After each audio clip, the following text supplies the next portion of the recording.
어쨌든 3교시입니다. 1번이 FM 이렇게 부터 해서 6문제 나왔는데 처음 FM부터 설명을 드리겠습니다.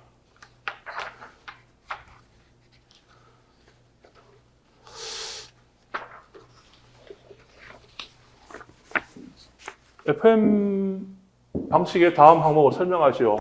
문제 좋죠? 잘라줬죠? 1, 2, 3, 4 해서 나는 점수를 이렇게 주겠다라고 하니까 여기 내가 설명을 하면 되죠. 그리고 처음 나오는 게 이게 문제가 왜 나왔냐? 이제 국토부 정부 지침 있죠. 방제 등급 3등급 이상 터널의 재방송 설비를 권장한다. 그리고 200m 이상 4등급 터널에도 이런 거 설치해라. 그래서 FM, DMB 설비를 지금 도로 쪽이나 뭐 지하철, 철도 쪽이나 설치를 많이 하고 있어요. 많이 하고 있으니까 그런 걸로 좀 연계해서 가르치면 좋겠다. 그리고 이제 개념으로 보시면요.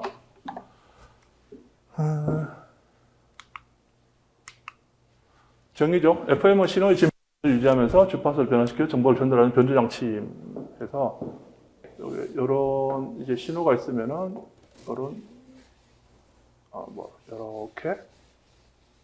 이런 식으로 이제 파형이 나오겠죠. 이게 타임 도메인이라고 보면요. 여기가 밀하고 여기가 소하다. 그러면 여기의 원신호는 뭘까요? 원신호는 밀한 부분은 높아졌다가 소한 부분은 낮아지는. 요런 만약 음성 신호다, 사인 웨이브다 그러면 이걸 가지고 FM 변조하면 이런 식으로 변환이 가능하겠죠. 그래서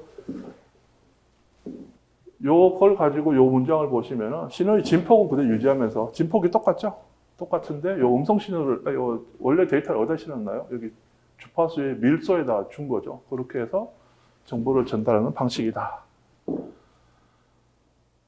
요거는 지금 나중에 수신해서 정보를 받으려면 어떻게 하면 되나요? 로페스 필터를 쓰면 되죠. 로페스 필터를 쓰면은 만약에 이런 이제 로패스 필터를 여기 신호를 넣었다 그러면은 하이패스는 다 빠지죠. 하이패스는 빠지고 이런 로패스만 뒤로 전달되겠죠. 그렇게 해서 한 통신하는 방식이 FM이다 라고 보시면 됩니다. 근데 진폭을 그대로 이렇게 유지하면 뭐가 장점이 있을까요?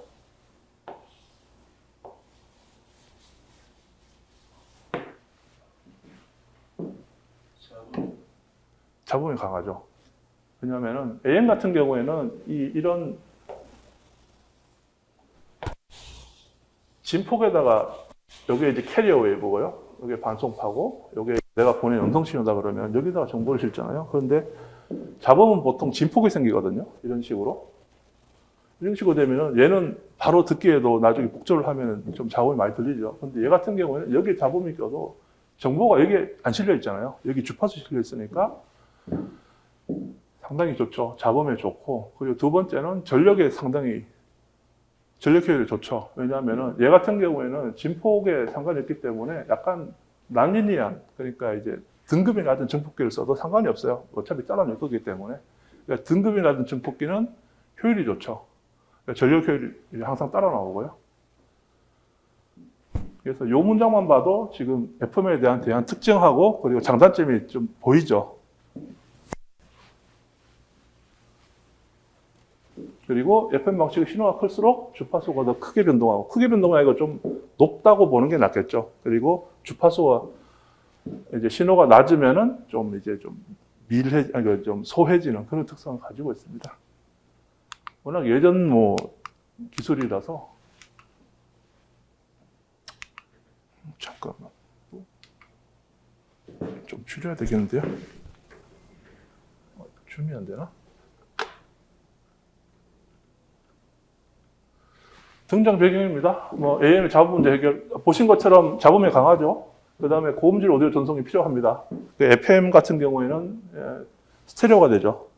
스테레오가 되고, 이제 오디오 방송에 많이 쓰고요. 그리고 AM 같은 경우에는 이제 좀 모노나 이런 좀 고음질을 활용하지 않는 그런 쪽을 많이 사용합니다. 대신에 고음질이라고 하는 거는 이제 공짜는 없어요. 음질이 좋아지려고 하면 대역폭이 넓어져야 됩니다. 대역폭이 넓어져야지 이제 고음질이 가능하고요. 대역폭이 좁으면 음질이 떨어지는 그런 특성이 있습니다. 그리고 멀티패스 페이딩 문제가 해결되죠. 아유, 어렵습니다. 이제 멀티패스 페이딩이 뭔가요? 어떤 송신을 했을 때 이제 건물이 하나가 있고 저희가 실제로 통신하는 환경은 이런 환경이죠. 여기 이제 저희가 쓰는 이제 수신기가 있다. 그러면은 이렇게 직접 오는 경우는 이제 다이렉트로 통신 신호를 받을 수 있는데 그렇게 오지는 않죠. 이게 1번이라면 2번은 원쿠션 맞고 들어온 게 있을 거고요. 그 다음에 2번. 2번 부딪혀 오는 것이 있을 거고. 그래서 원래는 패스가 하나가 돼야 되는데 실제 통신 환경에서는 이제 멀티패스가 되는 거죠. 패스가 여러 개가 된다는 그런 뜻이 이제 멀티패스 페이징이 되는 거고요. 이게 통신에서 문제가 왜 발생하냐면은 시간적 상으로 봤을 때 이게 원신호예요. 원신호를 제가 받았어요. 받았는데 얘 같은 경우에는 반사돼서 오니까 더 느리겠죠. 얘보다는. 그리고 신호 세기는 약해졌겠죠. 그런 게 일정 시간 델타 T 하나 들어오고요. 그 다음에 두 번 튕겨온 게 이렇게 들어오고 이런 식으로 여러 개의 신호가 들어온다는 거죠. 그럼 받는 측에서는 안 좋죠. 한 개만 깨끗한 게 들어왔으면 좋겠는데 여러 개가 들어온다는 거죠. 근데 이제 멀티패스 페이딩 문제가 해결되는 건 뒤쪽에 보시면은 포획 효과라고 있습니다. 포획 효과에 의해서 이런 멀티패스 팽이 들어와도 얘 같은 경우는 이제 무시하는 그런 특성이기 때문에 여기 이제 멀티패스 페이딩 문제 해결에 의한 게 들어가 있는 거고요. 뭐 방송 및 무선 통신의 발전도 당연히 뭐 계속 발전하니까 AM에서 FM으로 하는 거고 디지털로 가는 거고 원래 예전 같은 경우에 디지털 이런 음성 방송이 많이 나왔었거든요. DMB나. 근데 요즘에 안 나온 거는 이런 것들이 다 죽었죠. 요즘 누가 FM을 든 사람도 있겠지만 그냥 스마트폰으로 들어버리지 뭐 이렇게 쓰지는 않죠. 어쨌든 그런 이제 개념의 이제 등장 배경이고요. 그리고 개념도는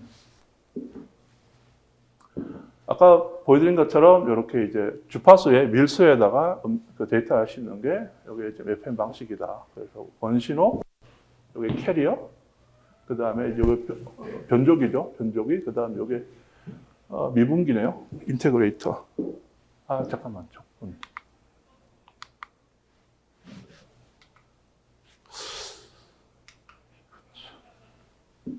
그래서 PM 방식하고도 비교가 되긴 하는데 PM은 거의 안 쓰기 때문에 근데 차이는 이제 미분기를 쓰냐 적분기를 쓰냐 그 차이에 따라서 이제 FM, PM으로 나뉘게 됩니다. 이제 개념들 이걸 사용하시면 되고요. 그리고 이제 주요 특징으로서는 반송파의 주파수를 변화시켜 정보를 전달하는 것 좀 전에 설명을 드렸었죠. 그리고 AM보다 잡음의 강함, 잡음의 강한 거는 말씀드린 것처럼 여러 가지 이제 뭐 이제 효과에 의해서 잡음이 강해지고요. 대역폭도 넓고 그리고 외부 간섭 영향이 적음. 이건 아까 설명드린 것처럼 진폭을 잘라주기 때문에 잡음이 들어와도 외부 간섭, 잡음 같은 영향이 상당히 적죠. 그리고 넓은 음질이 좋다는 거죠. 넓은 대역폭을 사용해서 고품질 오디오 전송하는데 말씀드린 것처럼 고품질 오디오를 전송하게 되면 넓은 대역폭을 사용하는데 이걸 실제로 얼마나 대역폭을 사용하느냐 이것도 관건이죠.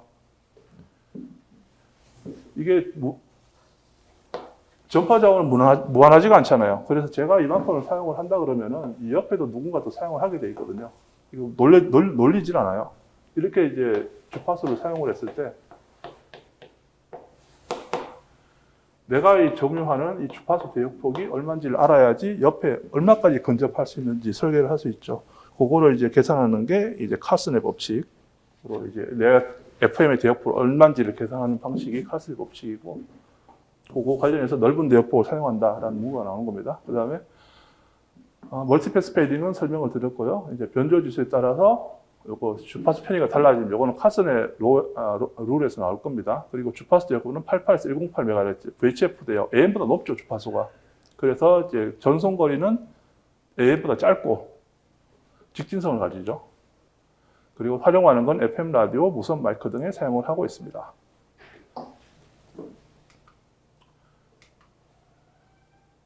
그리고 다음에 물어보는 한계 레벨에 대해서 이상하네. 설명을 드리면요. 한계 레벨이란 FM 신호가 AM 신호보다 잡음에 강하지만 일정한 신호 잡음 이하에서는 급격히 성능이 저하되는 현상이다라고 나와 있습니다. 아까 FM이 AM보다 음질이 좋다 그랬죠. 그게 왜 그러냐면은 이게 지금 리니어 모듈레이션입니다. 이게 대표적인 게 AM이거든요. 이게 AM 방식이고 이게 이제 FM 방식인데 입력 신호 대비 출력 SN을 봤을 때 SNR을 봤을 때 기본적으로 높죠. 이렇게 갭이 차이가 많이 나죠. 그 말은 뭐냐면은 FM이 AM보다 잡음에 강하다. 더 좋은 음질을 들려줄 수 있다. 근데 이제 한계 레벨은 뭐냐면은 이게 어느 순간 여기 이제 FM threshold라고 여기 한계 레벨을 표시해 놨는데 어느 순간이 되면은 이게 FM이 쭉 계속 AM보다 성능이 좋았으면 좋겠는데 이게 갑자기 여기서 뚝 떨어져요. 뚝 떨어집니다. 그래서 요 어느 순간 일정 신호 대역 이하에서는 급격히 성능이 떨어진 현상을 요거를 이제 한계 레벨이라고 하죠. 근데 이게 보기에는 나빠 보이지만 어떻게 보면 좋은 거죠. 원래는 이런 식으로 쭉 리니어하게 성능이 좋아져야 되는데 들어오는 신호의 레벨에 따라서 얘 같은 경우에는 어느 한계만 넘어서면은 AM보다는 좋은 특성을 가지게 되어 있는 거죠. 그래서 그걸 한계 레벨이라고 하는데 거기에 덧붙여서 하는 게 요 한계 레벨이 들어왔을 때 저희가 어떤 걸 하면 스콜치웨어를 사용하죠. FM에서. 터널 같은 거 들어갔을 때 어느 순간 잡음이 지지직 하다가 소리가 딱 끊어져 버리죠. 그래서 어느 한계 레벨 이하에서는 아예 신호를 전력을 죽여버리는 소리가 안 나게 하는 게 이제 스콜치웨어로고요. 요번에는 안 물어봤지만 뭐 답변 적으실 때 여기다가 한 줄 정도 레벨 이하에서는 스콜치웨어를 사용을 해서 더 좋은 음질을 확보할 수 있다. 이런 식으로 적어주셔도 괜찮고요. 그 다음에 이제 칼슨스 룰인데요. 아까 말씀드렸죠. 좋은 음질을 확보하기 위해서는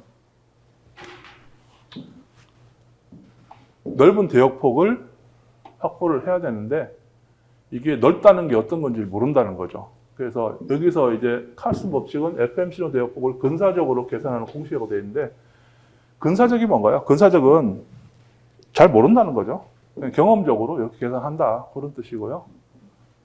그 공식은 밴드위스, 대역폭은 델타 F, 주파수 편의의 최대 변조 주파수 이렇게 되어 있습니다. 주파수 편의 같은 경우에는 저희가 이제 원래 음성 신호의 크기 레벨이 대응되는 게 주파수 편이라고 보시면 되고요. 그리고 최대 변조 주파수는 이 음성이 얼마나 높은 주파수까지 실어서 보내느냐에 따라서 이제 최대 변조 주파수라고 보시면 됩니다. 그러니까 원신호의 크기 변화폭이 크고 그리고 주파수가 높게까지 보내려고 하면 대역폭이 넓어야 된다. 당연한 얘기죠. 그렇게 해서 칼슨의 법칙이 정의가 되고요. 만약에 이거를 1교시 문제로 델타 F를 뭐 90으로 주고 75로 줄까요? 실제로 FM이 얼마죠?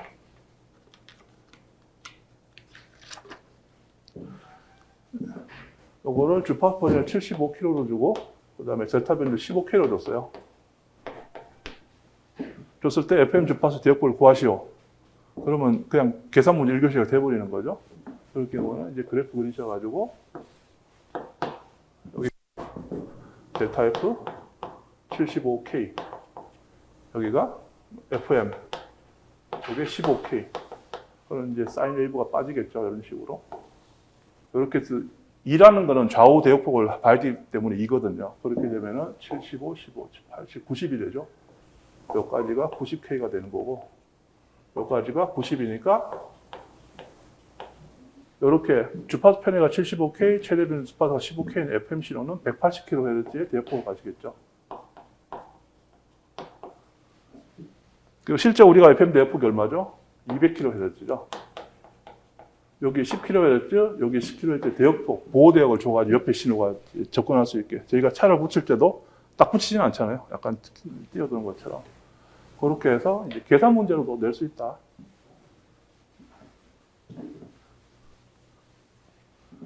누누이 말씀드리지만 이거 다음에 안 나옵니다. 이렇게. 저 같으면 계산 문제나 다른 식으로 이제 꼬아서 내버려요. 다음입니다. 그 다음 포획 효과. 아까 말씀드렸죠. 이제 FM 수신기에서 동일한 주파수의 2개 이상의 신호가 수신될 때 강도가 더 높은 하나만 선택적으로 수신되는 현상. 아까 멀티패스 페이딩 보시면은 신호, 원신호하고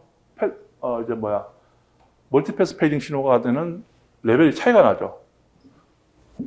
이렇게 레벨 차이 났을 때 원신호만 받아들이는 게 캡처 이펙트, 포획 효과입니다.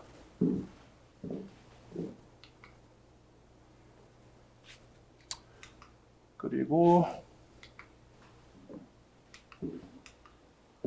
구분입니다. FM, AM, 이제 변조 방식은 주파수 변조, 진폭 변조. 요거는 이제 인대로 쭉 적으시면 되고요. 보면 FM이 다 좋죠. 다 좋은데 실제로 뭐 저런 게 장점만 있을까요?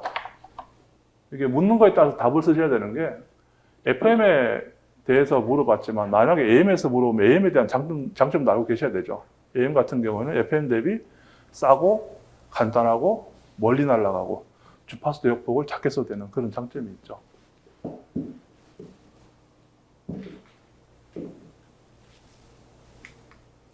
그래서 결론입니다. FM은 신호의 진폭을 일정 유지하면서 변동시켜 데이터를 전송하는 잡음이나 간섭의 강함. 그래서 강하지만 일정 수준 이하에서는 신호 품질이 극히 떨어지고 스레시홀드 레벨 얘기하는 거죠. 그 다음에 채널 간섭을 줄인 데는 유리하지만 약한 신호가 잡히지 않는 문제도 발생할 수 있음. 그래서 그 다음에 현재도 중요한 통신 및 방송 방식으로 음질과 안정성이 중요한 분야에서 널리 사용 중임이라고 답을 적으실 수 있는데요. 결론 적으실 때 어차피 앞에 거를 이렇게 요약해서 좀 많이 적으시잖아요. 적으시는데 좀 남들보다 좀 잘 적으시려면 현재 있는 뭐 동향이라든가 이런 문제라든가 아니 거기에 대한 해결책 그런 걸 적으신 경우도 괜찮습니다. 그리고 이런 이제 모범 답안 같은 거 할 때는 저는 결론은 그렇게 신경 쓰지 않거든요. 왜냐하면 결론은 묻는 문제에 따라 계속 바뀌기 때문에 어떻게 결론을 딱 정해놓고 갈 수는 없어요. 그래서 이렇게 FM에 대한 한 문제를 풀어봤는데요. 생각보다 시간이 많이 걸렸어요. 왜냐하면은 이게 FM이란 간단한 문제 같지만 이렇게 기본적인 거에 설명하려면은 좀 깊게 들어가야 되거든요. 들어가야 되는 부분이 있고, 그리고 제가 이런 문제를 봤을 때 가장 중요하게 보는 거는 이 문제를 왜 냈는가, 그리고 이 문제랑 연관된 다른 문제를 어떤 걸 낼 수 있을까, 그리고 나는 이걸 어떻게 차별할 수 있을까, 다른 사람보다. 그런 부분에 많이 신경을 쓰는 편입니다. 자, 두 번째고요. CDN인데요. 컨텐츠 딜리버리 네트워크이죠. 의 개념.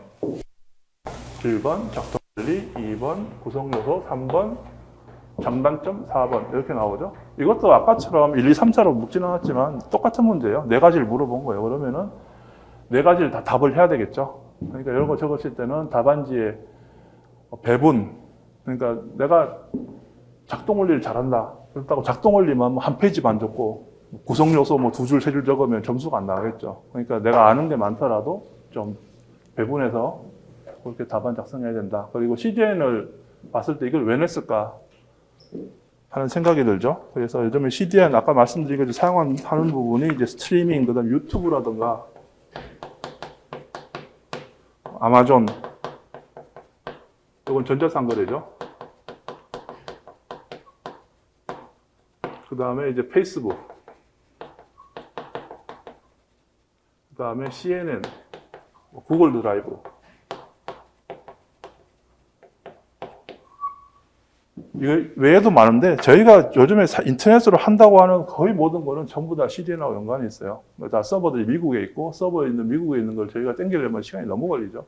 너무 걸리니까 이런 이제 서버들을 전진 배치해서 근처에서 데이터를 서비스 제공하겠다 하는 게 이제 CDN의 개념이고요.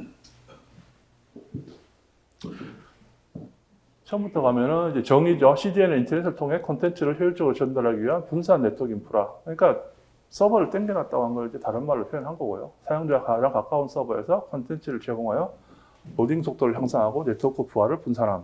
이렇게 좀 더 풀어가 적었는데 정의는 상당히 단순합니다.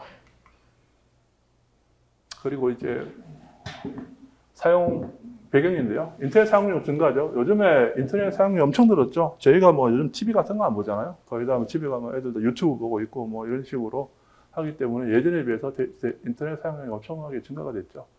그리고 CDN을 통해서 이제 사용자 경험 계산을 하는 거죠. 서버가 미국에 있어가지고 저희가 요청한 콘텐츠를 늦게 오래 걸려서 주는 것보다는 근처에 갖다 놓고 주는 게 당연히 사용자가 더 빨리 볼 수 있고 좀 더 쾌적한 그 환경을 경험할 수 있겠죠. 그리고 안정적 서비스가 제공 가능하고요. 당연히 근처에서 하기 때문에 그렇고요. 그 다음에 다양한 활용 분야에서 이걸 사용을 하려고 하고 있고, 지금도 사용을 하고 있습니다. 스트리밍이나 다운로드나 저희가 하고 있는 거의 모든 서비스는 CDN을 사용을 하고 있습니다. 개념도입니다. 개념도에서 이건 싱글 서버, 기존의 방식이죠. 기존의 방식이고, 이제 CDN을 사용했을 때, 이 서버가 미국에 있다고 보십시오. 미국에 있는 거를 한국에서 내가 영상을 하나를 요청을 했다. 그러면은 미국에서 헤드 케이블 타고 건너가야 되겠죠. 그런 경우하고, 이런 서버가 국내에 있는 경우에, 그럼 내가 요청을 했을 때 원래 있는 원 서버까지 가지 않고 근처에 있는 서버에서 땡겨올 수 있다 하는 개념입니다. 저는 이런 그림을 되게 좋아하거든요. 개념도를요. 시험 보실 때 뭐 보통 1교시 같은 경우는 이제 100분에 10문제를 풀어야 되는데 솔직히 한 문제에 10분이 아니고 한 문제에 한 8분 정도 풀어야죠. 그래야지 2분 정도 검토하고 뭐 시간이 남기 때문에 그렇게 보는데, 이게 개념도가 너무 복잡하면은 그릴 때 자기는 좀 희열이 들지 몰라도 뿌듯한데, 솔직히 시간 여기서 다 까먹으면은 여기 적는 것보다 딴 데다가 하나 더 적는 게 당연히 점수가 많이 나오겠죠.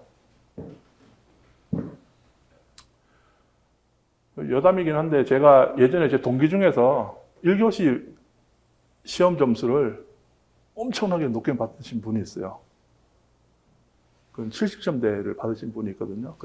궁금하잖아요. 사람이 어차피 합격은 했지만 어떻게 했어요? 라고 물어봤더니 그분은 2페이지를 적었어요. 1교시를 적는데 이렇게 막 풀어 적는 게 아니고, 단건 다 기억이 안 나고요. 1 정리 들어가잖아요. 2, 3, 4, 5, 6, 이거 반대죠. 6, 7 이렇게까지 적더라고요. 보고 깜짝 놀랐어요. 아니 7개가 나오냐고. 그랬더니 이거를 나눠가지고 3줄, 4줄 해가지고 자기 하는 걸 다 적는 거예요. 뭐 CDN에 대해서는 카테고리 4개, 5개가 아니고 6개를 적어버리는 거예요. 적어놓고. 제가 이걸 보고 생각을 했어요. 내가 채점자면은 이 양반이 하나를 물어봤는데 6개를 적었어요. 이걸 내가 점수를 안 줄 수 있을까? 그런 생각이 들더라고요. 이런 것도 방법이긴 한데, 이거는 기본적으로 아는 게 많아야 되고 손이 빨라야 돼요. 내가 손이 느린데 1.5페이지가 2페이지를 잡겠다는 거는 좀 욕심이거든요. 욕심이고, 평소에 이게 정리가 돼 있어야죠. 머릿속으로. 내가 딱 보면은 7개가 아이템이 팍팍 떠올라야죠. 그래야 적을 수 있는 부분인데, 뭐 이런 식으로 고득점 받는 분들도 계시더라고요. 계시고, 저랑 학교 같이 제가 학교 갈 때 스타디아 7분인가 계셨거든요. 저 포함해서 7분인데, 114회에 제가 합격했었는데, 이분 중에서 3명이 합격을 했어요. 한 스타디에서 같이 동시에 합격했는데, 그 중에 한 명이 글씨가 엄청 악필이에요. 그러니까 그게 컴플렉스인 거예요, 자기는. 난 글씨를 바르게 쓰고 싶은데 이러면 속도가 안 나고, 그리고 남들이 봐서 이걸 못 알아먹어요. 글자를 잘 못 알아봐서. 그래서 어떻게 합격했냐? 글을 안 적어요. 다 표예요, 표. 처음부터까지 그냥 표로 그냥 딱 해가지고 단어만 탁탁탁 적어서 가더라고요.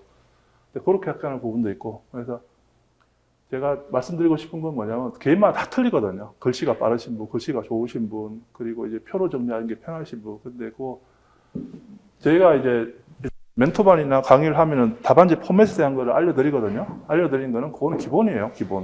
기본이고, 만약 이게 CDN에 대해서 한 페이지 반짜리 답을 드렸는데, 제가 한 페이지 반 쓰고 나는데 시간이 남아요. 5분 만에 난 다 쓸 수 있어요. 그러면은 한 페이지 반 고집할 필요 없죠. 2페이지 적으셔도 되고, 이런 식으로 아까 보여드린 것처럼 많이 적으셔도 되고, 그런 역량을 키우시면 좋다 라는 걸 좀 말씀드리겠습니다. 제가 시험 칠 때 각 교시마다 답안지를 한 권씩 더 달라고 그랬거든요. 그랬더니 주변에 있는 분 표정들이 안 좋더라고요. 쟤는 뭐지? 근데 솔직히 2권 받아도 2페이지 이상 못 적어요. 7장 14페이지잖아요. 그러면 14페이지 적고 한 권 더 주세요 하고 적으면은 기껏 적어봐야 2페이지예요. 그러니까 자기가 양으로 갈 건지, 내용으로 갈 건지, 압축을 할 건지, 그거는 이제 자기 여건에 맞고 선택을 하셔야 되고, 근데 그거는 자기 마음대로 가면 안 돼요. 그러니까 그 자기 답안지를 다른 분들, 같이 하신 분들 보여드리거나, 아니면은 학교 가신 분들, 이런 분들한테 한번 답안지를 봐주세요. 하면은 보는 눈 똑같거든요. 저는 제 와이프한테 보여줘도 알더라고요. 답안지를 같은 걸 A, B 적어서 보여줘도 내용을 몰라도 답안지만 보고 아 이게 좋다 나쁘다 그거는 구별을 하더라고요. 내용이 진위는 몰라도 그건 포맷을 알 수 있기 때문에 자기 주관에 빠지지 마시고 주변에 자꾸 물어보시고 공부한 분한테 자꾸 이제 모범 답안도 보시고 하는 게 좋은 거예요. 작동 원리입니다. CD에는 여러 지리적 위치의 접속 지점 POP, 포인트 오브 프레젠트죠.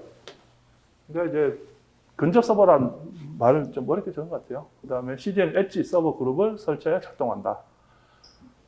거의 유사한 개념인데, 요거는 이제 하드웨어적인 약간 개념이 강하고요. 얘는 이제 소프트웨어적인 서버의 개념이 가상 서버나 이런 그런 것까지 포함해서 그런 게 좀 느낌이 강합니다.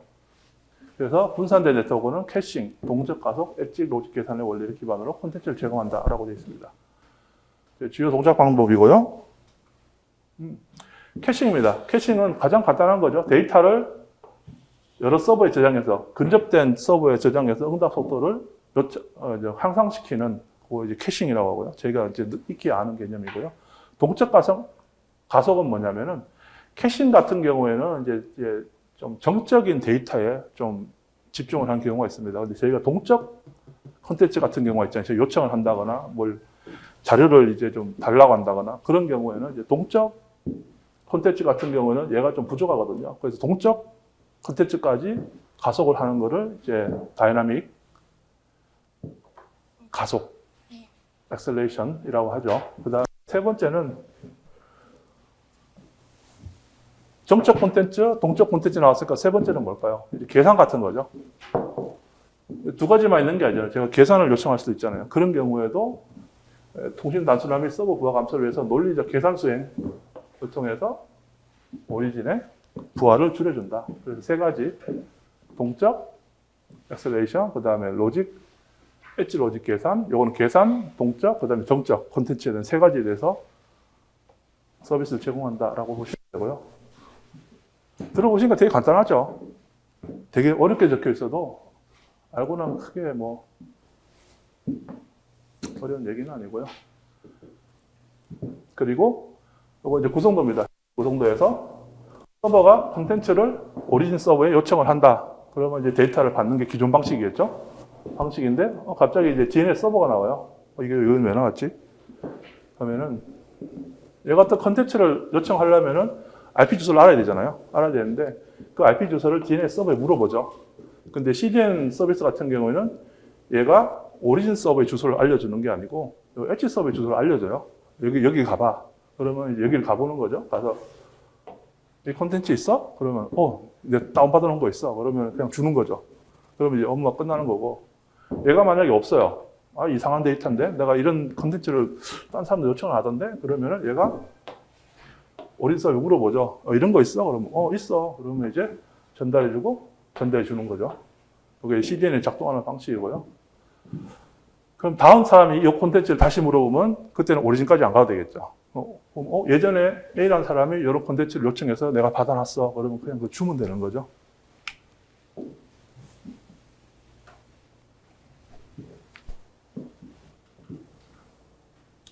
그 구성 요소입니다. 아까 이제 구성도에서 말씀드린 부분, 그 역할들 그냥 보시면은 오리진 서버죠. 제일 오른쪽에 있던 거. 실제 콘텐츠가 저장된 서버고, 그 다음에 엣지 서버는 가운데 있던 그 서버죠. 전달해주고, 콘텐츠가 있으면 주고, 없으면 요청해서 주는 그런 역할을 한 게 엣지 서버고요.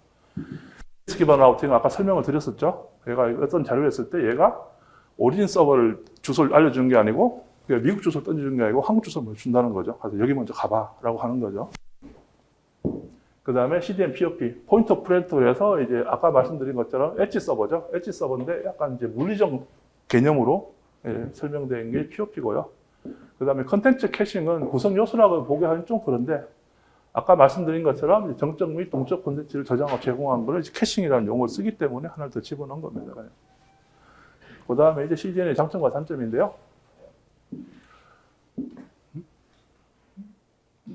장점이네요. 속도 당연히 빠르겠죠. 근처에서 하니까. 그 다음에 안정적 서비스 유지, 그 다음에 원본 서버의 과부하 방지되죠. 다 오는 게 아니고 근처에다 물어보고 없으면 오기 때문에. 그 다음에 보안이 좋죠. 디도스 공격, 방어 및 데이터 암호 강화가 되죠. 이게 원본 오리진 서버에만 뭐 1000명이 물어본다 그러면 지도수에 취약하잖아요.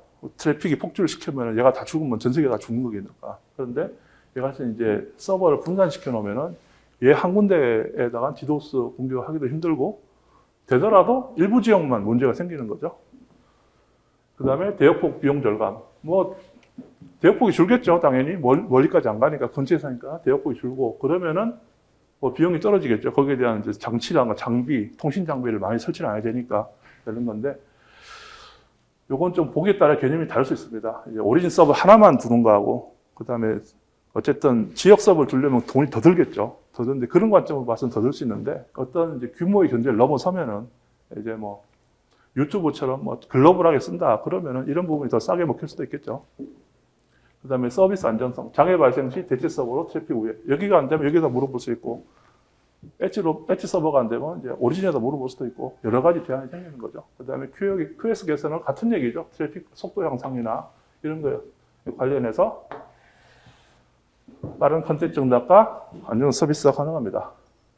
단점이죠. 복잡성 준대. 복잡하죠. 컨텐츠를 한 군데만 쓰면 되는데 얘도 가지고 있고 얘도 가지고 있고 얘가 있는지 얘가 없는지 이런 거 다 이제 관리를 따로 해야 되는 거죠. 그리고 그거 서버 간에 동기도 시켜야 되고요. 그런 부분이 뭔지 아세요? 비용 증대. 대규모 서비스에 높은 비용 발생 가능. 그러니까 아까 요거랑 말씀드린 거랑 좀 대치되죠. 대치되는데 장점에도 들어가고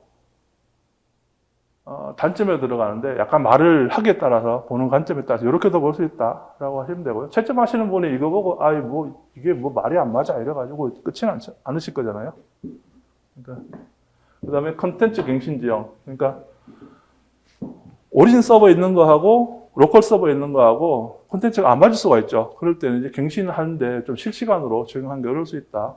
그리고 우리나라처럼 인프라가 좋은 지역에서는 성능이 잘 나오겠지만 좀 인프라가 안 좋은 부분도 있잖아요. 그런 데서는 성능이 미흡할 수 있다. 그런 단점이 있습니다. 결론이고요. 결론은 뭐 앞에 있던 부분을 그냥 정리하셔가지고 적으시면 됩니다. 근데 여기 보시면은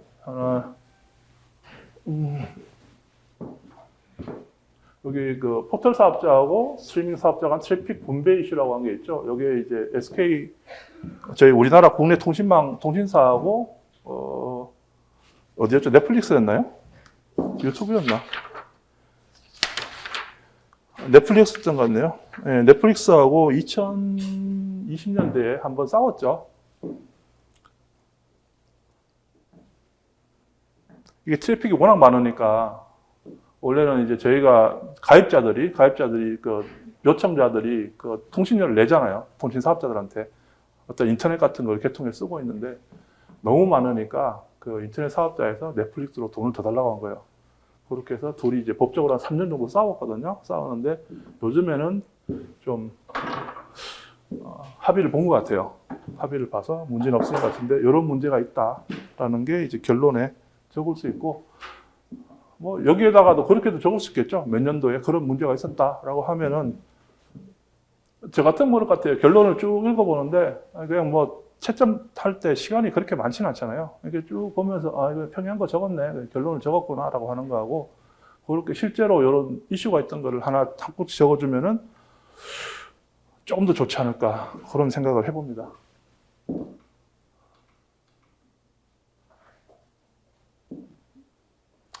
IGMP 개념과 IGMP 스누핑에 대한 설명인데요. 이거는 이제 인터넷 프로토콜 중에서 뭐 되게 유명한 프로토콜이고 굳이 설명은 드리지 않겠습니다. IGMP가 이제 멀티캐스팅이죠. IPv4에서 멀티캐스팅. 통신할 수 있는 게 IPv4에서 몇 가지가 있나요? 유니캐스트가 있고, 그 다음에 멀티캐스트가 있고, 그 다음에 브로드캐스팅이 있죠.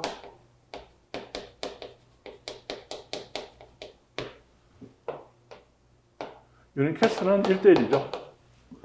내가 어떤 데이터를 이 사람한테 받고 싶어. 그럼 1대1 통신하는 게 유니캐스트고, 멀티캐스트는 1대 N이라고 봐야 되죠. 여러 명. 그러니까 하나의 방송을 인터넷 방송하는데 유니캐스트로 전부 다 줄 수는 없잖아요. 가입자가 뭐 엄청 많은데. 그럴 경우에 대역폭이 너무 낭비가 심하니까 멀티캐스트로 내가 이 영상을 요청한 사람들한테 주는 개념이 멀티캐스트죠. 그 다음에 브로드캐스팅은 1대 N, 1대 전부. 이 네트워크에 있는 전부한테 보는 게 브로드캐스팅, 방송을 해버리는 거죠. 방송하는 개념이 이제 브로드캐스팅이고. 근데 멀티캐스팅은 1대 N이잖아요. 1대 다가 아니고. 왜냐하면 이걸 요청한 사람들한테만 주기 때문에 1대 N이 되는 거고, 거기에 관련하는 게 IGMP 스누핑입니다. 그 at 스위치가 이 기능을 가지고 있으면은 내가 요청하지 않은 사람한테 데이터를 안 보내주는 거죠. 그렇게 해서 1대 N으로 가능하다라는 개념이고요. 정의는 이렇게 멀티캐스트 그룹의 호스트, 이 사람을 넣거나 빼는 프로토콜입니다. 그렇게 해서 이제 멀티캐스팅을 하는 개념이고요. 그 다음에 IGMP 스누핑은 네트워크 스위치가 IGMP 메시지를 감시해가지고 멀티캐스트 트래픽을 필요한 포트로만 전달하는 기능. 그러면 당연히 트래픽이 많이 줄겠죠. 쓸데없는 사람도 안 보내니까. 그런 개념입니다.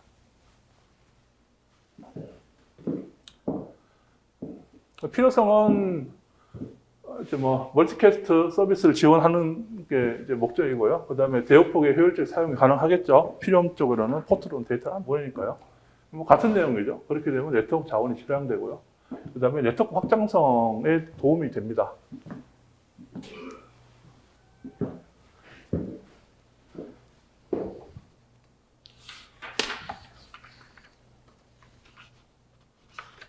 근데 저게 네트워크 확장성에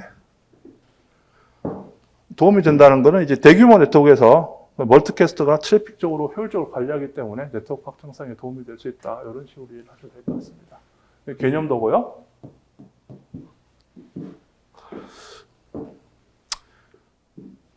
처음에 아이고 설명을 또 다 드리고 있네. 드리면 안 되는데.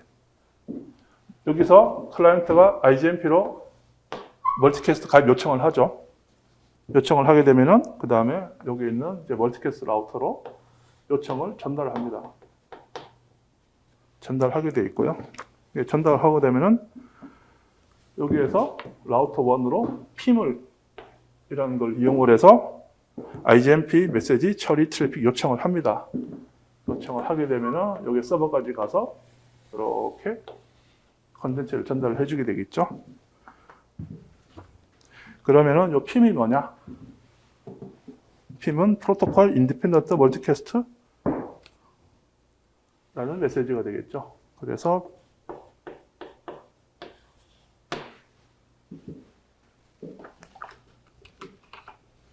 얘가 한 역할은 이제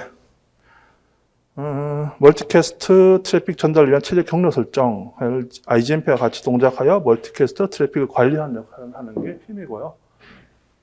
이 말씀을 왜 드리냐면은 뭐 눈이 강조 드리는 거죠.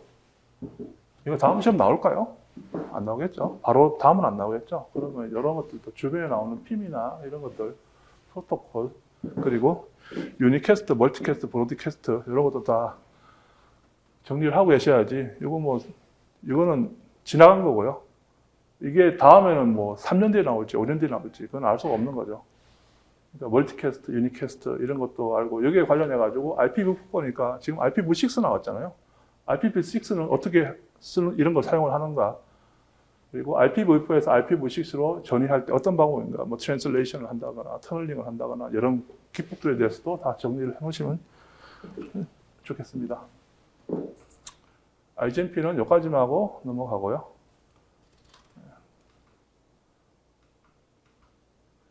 그 다음에 IGMP 스누핑 아까 말씀드린 거랑 똑같죠. 개념도 보시면은 이제 IGMP 스누핑이 없을 경우에는 얘가 데이터를 요청했는데 데이터를 얘도 주고 얘도 주는 거죠. 근데 IGMP 스누핑이 있으면은 요게 요 기능을 가지고 있으면은 얘가 요청했을 때는 얘한테만 주고 얘한테는 데이터를 안 주는 거죠. 알고 나면 상당히 쉽습니다. 그래서 IGMP 스누핑에 대한 또 필요성, 트래픽 감소, 보안 강화. 보안 강화는 내가 원하는 쪽만 데이터 주는 게 당연히 보안 강화죠. 필요 없는데도 그걸 주면 그거는 보안이 뚫리는 거고요. 뚫릴 가능성이 있는 거고요. 네트워크 성능 향상, 효율적인 멀티캐스트 서비스 제공이 가능합니다. 그 주요 기능은 이런 것들이 있고요. 그래서 결론은 멀티캐스팅은 한 개의 송신자가 여러 수신자에게 데이터를 동시에 전달하는 개념이다. 그리고 그다음에 한정된 작업을 효율적으로 사용을 하고 그다음에 거기에 대해서는 IGMP 스누핑 이란 이제 트래픽 최적화 기술을 같이 사용을 하면 좋다. 근데 이거는 이제 스위치에서 여기는 가지고 있어야 쓸 수 있는 거죠. 다 쓰는 게 아니고요. 예, 다음 가보겠습니다. 다음은 정보통신 기술을 활용한 중대산업재해 예방 방안과 이를 통합 운영하는 안전관제 시스템 구성 시 고려사항을 설명하시오 라고 되어 있습니다. 이게 한 3년 됐나요? 그때부터 엄청 이슈가 많았고 신문에도 많이 나왔었거든요. 왜냐하면 이전에 산업안전보건법이 있었는데 계속 사고가 나고 사람들이 다치는 거예요. 다치니까 이걸 좀 더 강화하겠다라고 이제 법을 만든다라고 나왔었고 거기에 이제 처음 이슈가 됐던 게 이게 너무 강해요. 법이. 사망자 1명 일생일 때, 그 다음 뭐 6개월 치료한 부상자 2명 발생, 뭐 이런 여러 가지 사고가 발생을 했을 때 이 금액 자체가 세요. 산업안전보건법보다 세고 그리고 처벌 수위가 높고요. 그렇게 해서 좀 문제가 됐었는데 어쨌든 이런 걸 하는 이유는 뭐냐면 사람들이 계속 다친다는 거죠. 다치니까 거기에 대책으로 만드는 거고 안전수칙이 미준수하고 위험성 평가가 좀 미흡하게 하고 설비 관리 부족하고 안전교육이 부족해서 이런 게 발생하는데 이런 것들을 개선하겠다는 거죠. 개념도 보시면은 이런 사업장에서 안전 및 보건 확보 의무가 있는데 이렇게 경영 책임자가 의무를 이행했을 때, 이행을 하지 않았을 때 이런 이제 사고가 발생하고 발생하지 않는 게 있고 여기는 형사처벌과 손해배상까지 하겠다라고 했던 게 나왔던 거고 처음에 이슈가 됐던 거는 저렇게 법이 세다는 거하고 두 번째는 이 부분이에요. 경영 책임자. 대표가 잡혀가는 거죠. 그전에는 대표가 아니었거든요. 그러니까 이렇게 해서 좀 강화가 되니까 문제가 많았던 거고 그리고 실제로 요즘에 감염장 나가시면은 뭐 목적물을 빨리 싸게 효율적으로 만드는 거 그것도 중요하지만 최고 중요한 건 사고 안 나는 거예요. 누구 다치면은 공기도 안 나오고 현장 작업 중지 걸리고 막 다 끌려다니거든요. 여기저기 끌려다니고 뭐 이거 했냐 저거 했냐 되기 때문에 요즘에 현장에서 이게 상당히 힘듭니다. 그리고 문제를 냈을 때 이걸 물어본 건 좋은데 이거는 정보통신 문제가 아니잖아요. 관리 쪽 문제긴 한데 그렇게 했을 때 이런 이제 기술 어떤 기술들을 활용을 해서 이걸 하고 있냐 이런 것도 묶으면 보기가 좋죠. 일단 처벌을 보시겠습니다. 중대재해처벌법이 있고 산업안전보건법이 있는데 이거는 책임 주체가 보건안전 책임자죠. 보건관리 책임자고 여기는 경영 책임자죠. 이게 상당히 큰 거예요. 이게 내가 사업체를 영위하는데 사고가 나면은 사장이 내가 끌려간다. 이건 상당히 큰 거죠. 그리고 여기 보시면 10년 이하, 그다음에 10억 이하, 1억 이하 이렇게 해서 금액 자체가 틀립니다. 이런 부분은 좀 주의해서 보시면 되고요. 두 번째 할 수 있는 거는 이제 저희가 사물 인터넷 같은 걸로 사용을 해서 스마트 센서 같은 거 현장 가시면 요즘 많이 사용하거든요. 그다음에 웨어러블 조끼 같은 거 안전 모자에다가 이제 센서 붙이고 그다음에 CCTV로 감시하고 그런 부분들 많이 하고 있고요. 그다음에 빅데이터 같은 거 시뮬레이션도 하죠. 그다음에 AR, VR 현장에서 안전조사할 때 VR로 사용하거든요. 눈에 씌워가지고 그냥 예전처럼 슬라이드 놓고 하는 게 아니고 실제로 이제 VR로 보면서 이런 것들은 조심해야 되겠다. 이런 사례가 있다. 이런 것도 교육을 많이 하고 있고요. 그다음에 이런 것들을 모두 센서 같은 거 했을 때 당연히 통신망이 5G나 클라우드를 사용하면은 좀 더 신속하고 안정적이겠죠. 그리고 로봇 드론. 정보통신 같은 경우에는 고가 작업이 많지 않을 수도 있는데 이제 건축이나 다리 같은 거 이런 거 하시는 분들은 타고 올라가거든요. 고가 사다리 타고 바가지차 타고 올라가시면 상당히 위험해요. 그래서 몇 년 전부터 요즘 드론 활용한 얘기 많이 나거든요.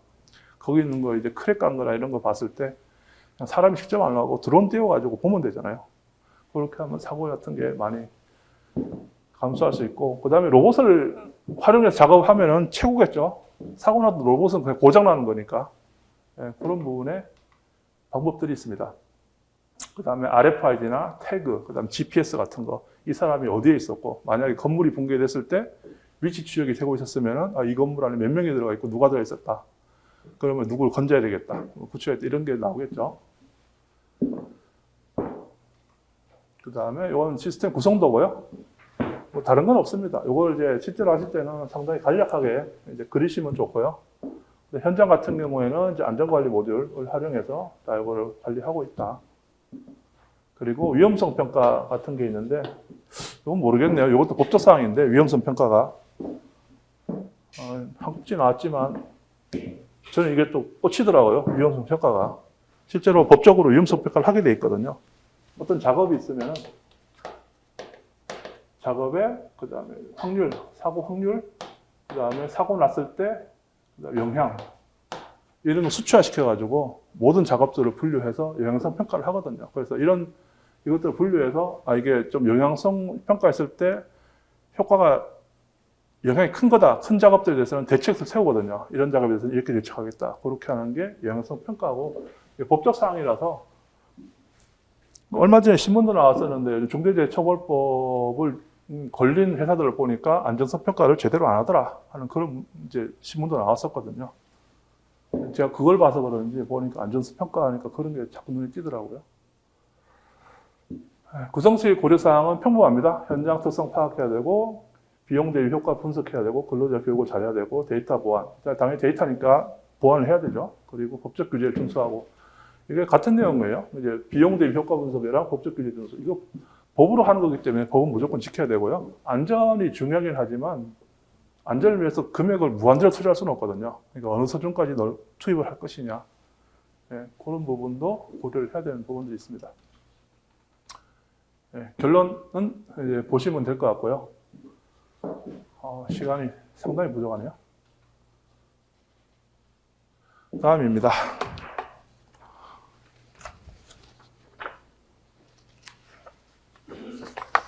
시험 보신 분들은 이런 문제 보면 되게 반갑지 않나요?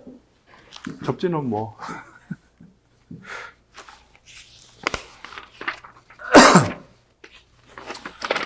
워낙 유명한 문제니까 요거는 그냥 요것만 설명하고 넘어가겠습니다. 요거 기출문제 제가 봤었거든요. 봤었더니 어떤 걸 물어봤냐면은 이제 접지의 목적, 그 다음에 독립하고 공통하고 독립적 적지가 뭐냐?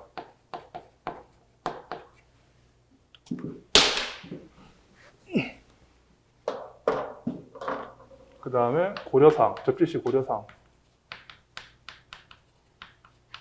나왔었고요. 그 다음에 측정 방법 나왔었고요.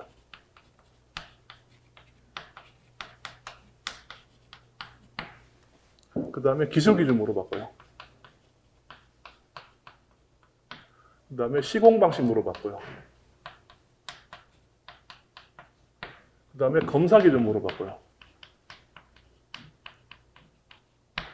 그 다음에 목적과 종류별 특징.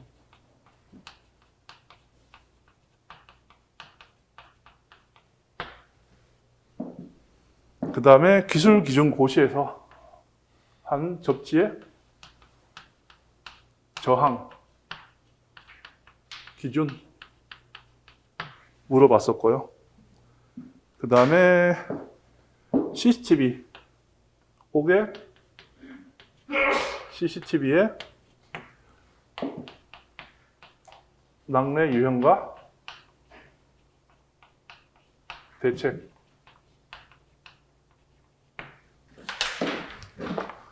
요게 기출됐던 문제들이거든요. 접지 관련해서. 얘 같은 건 접지는 아니죠. 낙뢰인데 이전에는 5개 CCTV의 낙뢰 유형하고 대책에 대해서 물어봤었고요. 그 전에 문제들은 접지 목적, 고려사항, 측정 방법, 기술 기준, 시공 방법, 검사 기준, 그다음에 목적과 종류별 특징, 접지 저항의 기준이 어떻게 되냐라고 이런 걸 물어봤는데, 근데 이런 걸 다 보셨으면은 어차피 이 문제랑 이 문제는 얘랑 얘가 섞인 거죠. 섞인 거기 때문에 답안 작성하시는 데는 큰 문제는 없을 것 같아요. 그래서 최소한 정보통신 기술사를 공부하신다고 하면 접지는 워낙 단골이기 때문에 이거는 숙지를 하고 계셔야 된다. 그리고 낙뢰에 대한 대책도 당연히 가지고 오셔야 되고, SPD나 피레침의 그 설치하는 규정, 각도, 어디 안에 설비가 들어와야 되는지 이런 것들도 다 숙지하고 계시면 좋겠습니다. 평범한 문제니까 이건 넘어가도록 하겠습니다.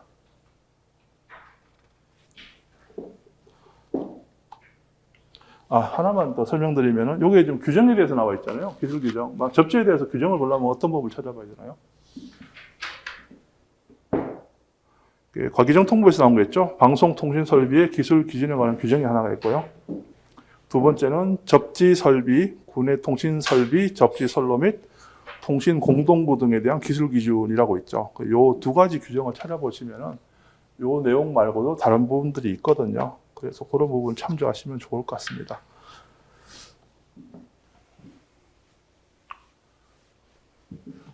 답을 적으실 때는 가장 좋은 게 법을 참고하는 거예요. 법이 가장 확실하거든요. 그리고 실제로 현장 나갔을 때도 다 법에 의해서 움직입니다. 현장은. 어떤 법에 의해서 어떤 근거로 어떤 일을 해야 되고 거기에 대한 책임이 따른 거기 때문에 항상 이제 법을 많이 숙지하셔야 됩니다. 자, 다음은 무선국 검사에 대한 설명, 목적, 필요성, 검사 종류, 검사 방법, 전파 강도 측정 대상과 제외 대상 무선국입니다. 그래서 똑같죠? 문제를 다 나눠놨죠? 요즘은 되게 친절해요. 그래서 문제를 푸시면은, 내가 적었을 때 한 몇 점 맞겠다 하는 좀 생각이 들 수도 있죠. 얘는 어떤 법에 의해서 시행이 되는 건가요? 전파법이죠.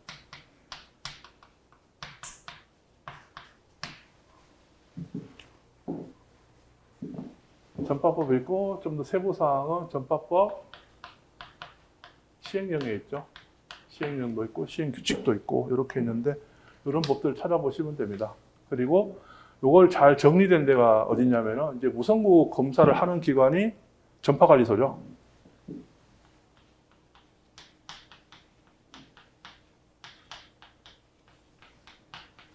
전파관리소죠. 전파관리소 사이트를 가시면은 이 내용들을 잘 정리해서 압축을 해놨습니다. 그러니까 그 내용을 보시고, 어쨌든 이 내용도 거기에서 뭐 대동소이하거든요. 그 내용을 보시면 될 것 같습니다.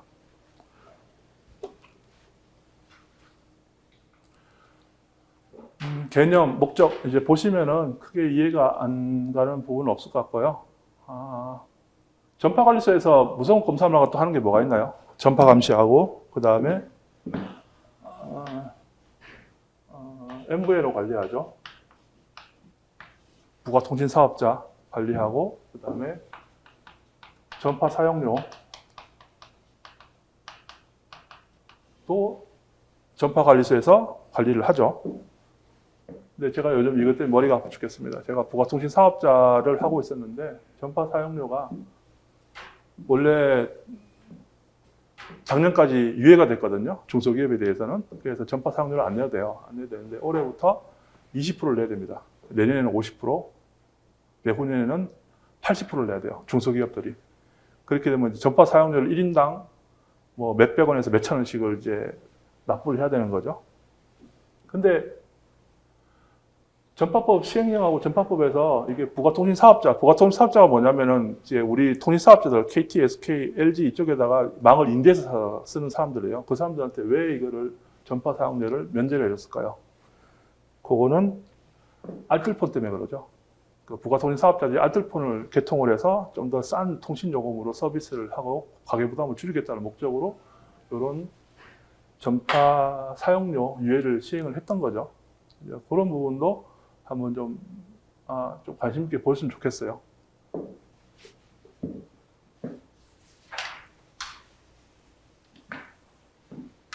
만약에 문제 전파 사용료가 뭔가요? 그러면은 어떻게 되실까요? 그것도 다 전파관리소에 들어가면 다 정보가 다 있습니다. 그래서 필요성은 뭐 전파 질서 유지해야 되고요. 전파 이용자 목적 보호하고 국제협정 이행하고 전파 산업 보호하고 그 다음에 경제 부담 경감. 이거 무선국 검사하면 돈 줘야 되거든요. 전파 사용료 이거 무선국 검사비를 줘야 되거든요. 이것도 싸진 않아요. 근데 왜 경제 부담 경감이냐고 정리하면은 이거를 전파관리소에서 이 서비스를 안 해주면은 내가 이 계측기를 다 사야 되잖아요. 다 사야 되는데 그냥 전파관리소에다가 의뢰를 하면은 여기서 그냥 자기들 계측기 가지고 그냥 해주니까 좀 경제적으로 경감이 되겠죠. 이 부분만 좀 이해가 안 가실 것 같아서 적어드렸습니다. 그 다음에 준공검사, 변경검사, 정기검사 있고 수시검사도 추구하는 경우가 많습니다. 요거는 이제 전파법 보시면은 거기 이제 전파법 시행령 보시면은 이제 검사 거기 그 국가법령정보센터 들어가시면은 검색 가능하거든요. 거기서 수시검사라고 해서 법령 검사하시면 내용이 나올 거예요. 수시검사는 이런 거를 수시검사라고 한다라고 하는 항목이 있기 때문에 여기에는 안 적혀 있더라도 뭐 밑에 한 줄로 해서 뭐 수시검사 넣어 주시든지 뭐 어선이나 뭐 이런 것들에 대해서 뭐 수시검사하는 경우가 있거든요. 그런 경우도 넣어주시면 좋죠. 왜냐? 이거 채점하시는 분들은 이 답안지만 보는 게 아니거든요. 다른 분들 답안지를 쭉 보는데 분명히 개념을 알고 계시겠지만 여기는 수시검사를 적었는데 여기는 안 적었네? 그러면 좀 이상하죠. 그죠? 그 다음 검사 방법입니다. 뭐 송신장치, 이게 두 가지로 나눠요. 성능검사, 대조검사가 있는데 간단하게 성능검사는 이 무선국의 실제 성능을 검사하는 거예요. 그러니까 불효발사 허용치, 그 다음에 공중선 전력, 안테나 전력, 그 다음에 방송파, 억압비, 변조도, 주파수 편 이런 거 다 보는데 결정적으로 이거는 송신장치에 대해서 거의 다 봅니다. 왜냐하면은 송신장치가 문제가 있으면 다른 장치한테 영향을 주거든요. 영향을 주기 때문에 거의 대부분 송신장치에 포커싱이 되어 있습니다. 만약에 이런 검사하셨을 때 불효파 허용치 이런 거 나왔을 때 제일 먼저 의심하는 부분이 어딜까요? 송신기에서 아까 말씀드린 파워앰프죠. 파워앰프에 스피리어스가 뜨는가, IMD가 어떻게 되는가, 인터모듈레이션이 어떻게 되는가, 주파수 분석해야 되고, 그 다음에 예를 봤을 때 IP3가 이 파워앰프의 IP3가 얼마길래 얘가 P1dB가 이거밖에 안 나오는 건가, 그런 것들을 다 검토하셔야지 불효파 이런 것들에 대한 분석이 가능하겠죠.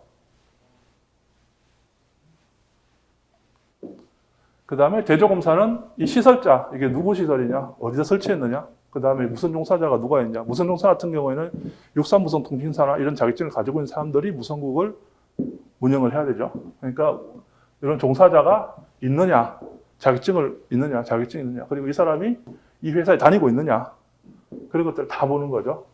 1년 형평, 주파수, 공중선 설비, 전원 설비, 안 설비 이런 거를 서류로 보는 게 제조검사입니다. 그리고 이거 시험검사는 계측기로 보는 거. 두 가지로 하시면 되고, 요거 보시면 전파 강도 측정 대상과 제외 대상, 요것도 전파법에 있습니다. 있는 거를 제가 그대로 정리한 것밖에 없어요. 그러니까 이런 부분도 전파법 보시면 됩니다.